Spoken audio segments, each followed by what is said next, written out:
Olá, alunos, tudo bem com vocês? Eu sou a professora Érica, professora da Rede Municipal de Educação de Palmas, trabalho na ETI Almirante Tamandaré e a nossa aula hoje será do componente curricular de História. Na aula passada nós falamos sobre cidadania, nós falamos sobre alguns artigos da Constituição do nosso país que nos ajudam a exercer a nossa cidadania e nós terminamos a nossa aula falando da nossa participação na administração pública, da cidade onde nós moramos. Na nossa aula de hoje nós vamos falar sobre povos e culturas, meu lugar no mundo e o meu grupo social. Nós vamos falar hoje sobre a religião, sobre o papel da religião na formação da sociedade, sobre a religião nos povos antigos. Então, meninos, vamos pensar juntos aqui em quem nós acreditamos, quem nós somos. E religião, o que é a religião? Então, religião é crer num poder superior, sobrenatural, do qual depende o destino do ser humano e ao qual se deve respeito e obediência. Professora, e qual é o papel das religiões na cultura para a formação dos povos antigos?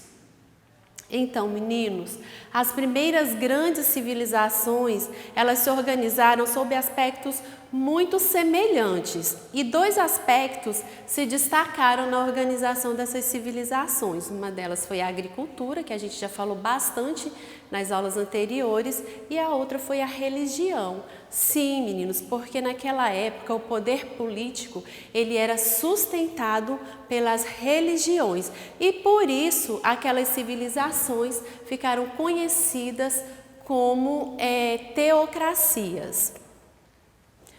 Então, na antiguidade, a religião ela exercia uma grande influência política e ainda hoje, em alguns lugares do mundo, ela dita regras, ela influencia nas decisões administrativas, de uma nação. E no passado também a religião ela criou modelos de comportamento, ela ditava aquilo que as pessoas comiam, ela ditava como que as pessoas se vestiam, como hoje também ainda existe. E infelizmente, por causa da religião, aconteceram muitas guerras, muitas pessoas perderam as suas vidas. E para a gente entender melhor sobre a questão da religião na formação dos povos, nós vamos falar agora sobre algumas práticas religiosas no mundo antigo. E antes da gente comentar propriamente sobre essas práticas religiosas, eu gostaria de dizer para vocês que lá no mundo antigo, a maioria das práticas religiosas eram politeístas, isso mesmo. Mas, professora, o que é o politeísmo? Meninos, o politeísmo, como a própria palavra já diz, o prefixo poli significa a crença em vários deuses, em mais de um Deus, E esses deuses, eles têm nomes diferentes, função diferente e também importância diferente aí ao longo dos anos. Tranquilos? Essa imagem que eu trouxe para vocês, ela representa, só uma ilustração, alguns deuses lá dos povos antigos, na Grécia, tá? Nós vamos começar falando sobre práticas religiosas na Mesopotâmia, tá? Lembrando que a gente está falando do mundo antigo, há muitos anos atrás. Então, gente, para os mesopotâmicos, cada cidade tinha um deus. E aquele Deus, ele era o dono da terra. E como os homens eles viviam da terra, da agricultura, eles precisavam adorar aquele Deus, agradar aquele Deus para que o trabalho dele na terra fosse próspero, tá? Também os mesopotâmicos antigos, eles praticavam adivinhação, eles praticavam magia e astrologia. E os deuses, eles representavam elementos da natureza, o sol, a terra, o ar, tá? E também eles construíam grandes templos, e esses templos eles serviam de biblioteca, de armazém da produção deles, das suas riquezas, e servia como observatório astronômico. Outra coisa que eu gostaria de ressaltar com vocês a respeito dos templos, como eu disse, A religião, ela exercia ali uma influência muito grande sobre a política. Então, os templos, eles eram construídos, né? Eles eram grandiosos, eles eram muito bonitos. Havia muitas esculturas, os instrumentos utilizados ali no templo, eles eram feitos de ouro, de prata, porque tudo isso simbolizava o poder do governo que estava ali em vigência, né? Então era importante que o templo também fosse luxuoso, grandioso. Professora, no Egito Antigo, como que eram as práticas religiosas? Bem, os egípcios, eles acreditavam na vida após a morte. E por isso, eles tinham muito cuidado com o corpo da pessoa depois que ela morria. Esse corpo, gente, ele era preparado, sabe? Ele passava por um processo de embalsamento, mumificação, porque para os egípcios, o corpo precisava ser preparado para garantir que aquela pessoa tivesse uma boa passagem dessa vida para outra vida, tá? E os deuses para os egípcios, eles tinham ali o poder sobre a vida e a morte, tá? Os templos também eram grandiosos, tinham bastante esculturas, porque os egípcios, eles tinham essa necessidade, né, de dar um rosto para o Deus que eles adoravam. E os templos, eles eram fechados para os sacerdotes e os faraós. Então, quando uma pessoa comum precisava receber uma graça ali de um Deus, ele procurava o sacerdote e aí ele pedia aquele sacerdote para oferecer ali o sacrifício em nome dele, para que ele pudesse receber então a sua graça. Tranquilos até aqui? Vamos seguindo então, nós vamos falar agora sobre as práticas religiosas na Grécia Antiga. E até acredito que vocês já ouviram falar de alguns deuses gregos aí do mundo antigo, né? Então, meninos, para os gregos, não é? Os deuses, eles tinham aparência, virtude, comportamentos semelhantes aos dos seres humanos, é isso mesmo. Mas o que diferenciava os deuses das pessoas comuns era que os deuses, eles eram imortais, ok? Meninos, os deuses gregos, eles representavam forças, fenômenos da natureza. E para os gregos, os deuses habitavam no Monte Olimpo, e de lá, esses deuses ficavam controlando ali a vida dos mortais. Os templos na Grécia também eram grandiosos, tá? Novamente eu ressalto, porque era símbolo de poder ali naquela época. Como eu disse, a religião no mundo antigo, a maioria, não é? Eram práticas politeístas, mas também haviam povos que praticavam monoteísmo, sim. Professora, mas o que é monoteísmo agora? Meninos, mono, né? Lembra? Então, os povos que praticavam religiões monoteístas eram aqueles povos que acreditavam em um único Deus. Isso mesmo, era um Deus criador e que tinha um domínio sobre todas as coisas. E nós vamos conhecer também algumas dessas religiões que praticam o monoteísmo. E aí nós temos o judaísmo, o islamismo e o cristianismo. Nós vamos começar falando sobre a religião dos judeus, os judaísmos. Então, os judeus, eles acreditam que Jeová seja o criador do universo, é um ser onisciente, onipotente, onipresente e que influencia em todo o universo, isso mesmo. E ele tem uma relação especial com o seu povo, que são os próprios judeus. O livro que orienta a fé do judaísmo é o Torá. Agora nós vamos falar sobre o cristianismo. Bom, para os cristãos, seguidores do cristianismo, Deus, ele é o criador do universo e Jesus Cristo é o salvador da humanidade, tá? E o livro que orienta a fé cristã é a Bíblia. Bom, e o islamismo, professora? Bem, aqueles que praticam essa religião, eles creem que Deus é o único incomparável e o propósito da existência humana é adorar esse Deus, tá bom?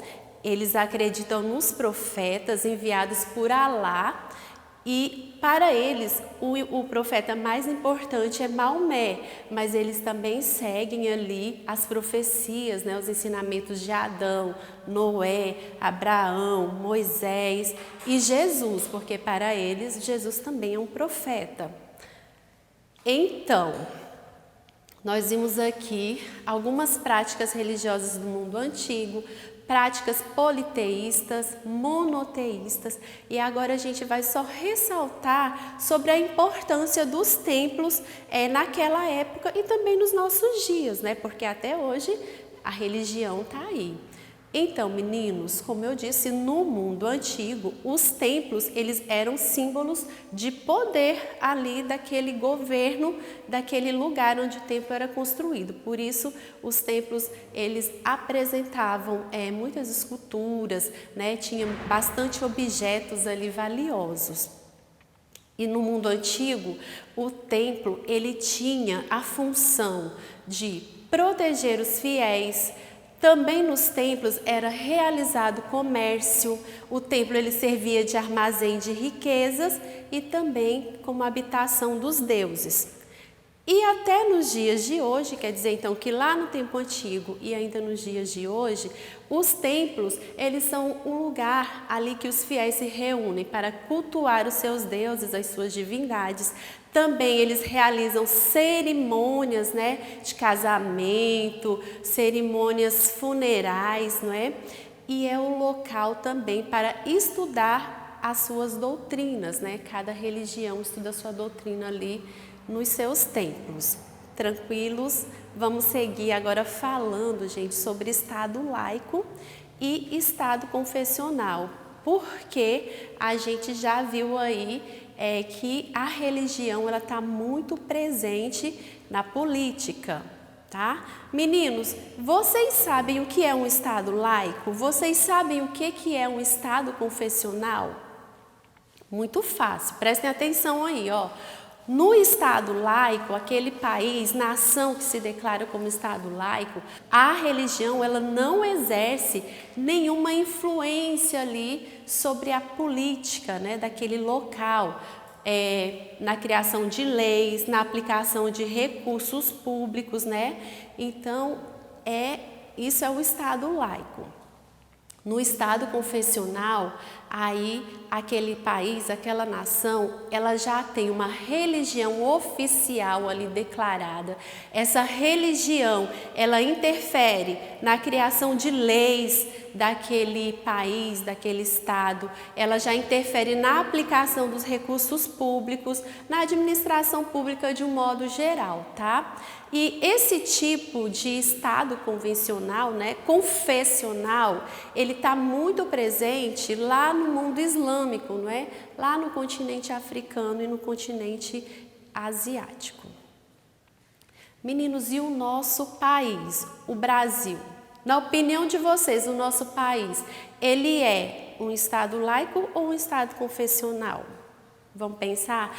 Lá na Constituição Federal, no artigo 19, diz o seguinte: é vedado à União, aos Estados, ao Distrito Federal e aos municípios estabelecer cultos religiosos ou igrejas, subvencioná-los, embaraçar-lhes o funcionamento ou manter com eles ou seus representantes relações de independência ou aliança, ressalvada na forma da lei a colaboração de interesses. E aí, depois de ler esse artigo, ficou fácil de saber, não é? O nosso país, ele é um Estado laico. E aqui, nessa imagem, a gente pode observar, não é?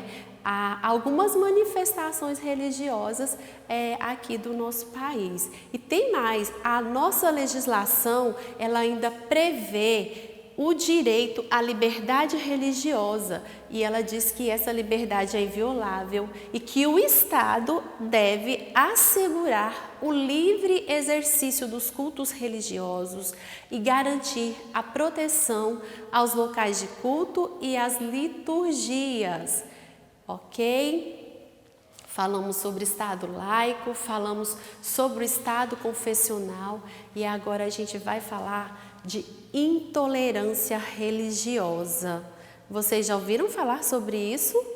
Professor, o que é intolerância religiosa? Meninos, a intolerância religiosa é quando uma pessoa ou um grupo religioso, ele quer ali impor a sua crença a outros, não é? E eles utilizam a violência verbal ou a violência física, é isso mesmo. Às vezes ele fala, né, coisas que magoam os outros ou desrespeita a religião do outro para impor a sua. E a intolerância religiosa, alunos, ela está presente na história da humanidade, sendo causadora de guerras e mortes de milhares de pessoas, isso mesmo. E aqui no Brasil e em outros lugares do mundo também, a intolerância religiosa, ela é tida como um crime. E no nosso país é um crime de ódio. Esse crime, ele é inafiançável, ele é imprescritível, tá bom? E a pessoa que pratica esse tipo de crime, ela pode pagar multa e ela pode até ser presa. Então, a gente viu em aulas passadas, quando nós falamos do exercício da nossa cidadania, que a gente vive mesmo num país de liberdade, mas que a gente tem que ter sabedoria para exercer essa liberdade. Lembrar sempre que o outro merece respeito, porque da mesma forma que você, que eu, nós não queremos ser desrespeitados, o outro também não quer. Então, quando a gente vai falar da nossa religião, a gente tem que ter esse cuidado, né? Para não ofender e não magoar o nosso próximo. Meninos, a nossa aula chegou ao final. Muito obrigada por estar até no final com a gente. Eu gostaria de pedir a vocês que estivessem lendo o material de vocês, que vocês estivessem buscando as atividades na plataforma, respondam. Essas atividades, elas são importantes para que vocês fixem melhor esses conteúdos que nós estamos trabalhando. Não esqueçam de usar máscara quando saírem de casa, usem o álcool em gel, cuidem-se, um grande abraço e até a nossa próxima aula.